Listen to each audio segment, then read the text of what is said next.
Some are calling it the Taj Mahal of schools. Well, you can decide for yourself. There it is. The new Robert F. Kennedy Community Schools opening in Los Angeles next month, complete with murals, art murals, a manicured park, state-of-the-art swimming pool, lots of marble.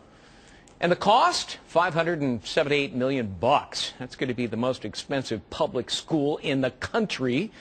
Built in a school district facing $640 million budget shortfall and a state facing a $19 billion deficit.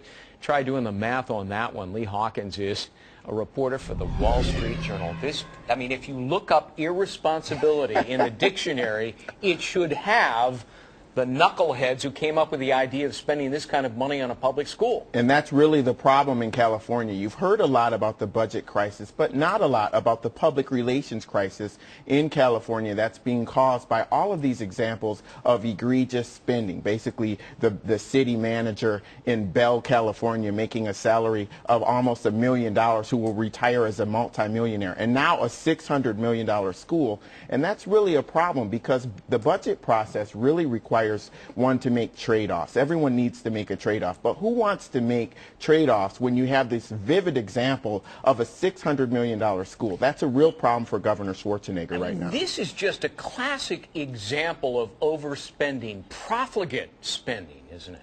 Yes, it is. And the real problem now is when you see this painted, well, right now we're talking about it in the media, and the Democrats are asking for a 1% tax increase while this is out there. And so what Governor Schwarzenegger wants to do is cut spending by about $12 billion. Well, part of the problem is the dysfunction of California government. You got to have a 2/3 majority to get anything passed in the legislature in Sacramento. And I mean, that government is to government as military music is to music. It is different.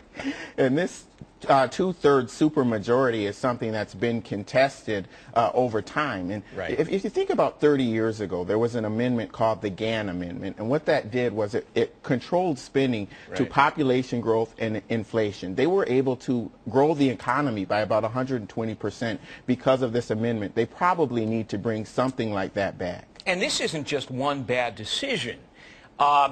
There's another school in Los Angeles they just built, $377 million.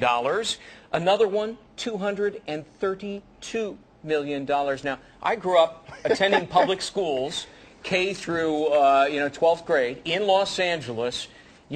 And my school wasn't much to look at back then. And this makes me want to go back to high school, actually, because this is like a landmark, a Frank Lloyd Wright just landmark that's so beautiful. Yeah, one of the members of the California Board of Education said, new buildings are nice, but when they're run by the same people who've given us a 50% dropout rate, well, parents aren't buying it. Good point.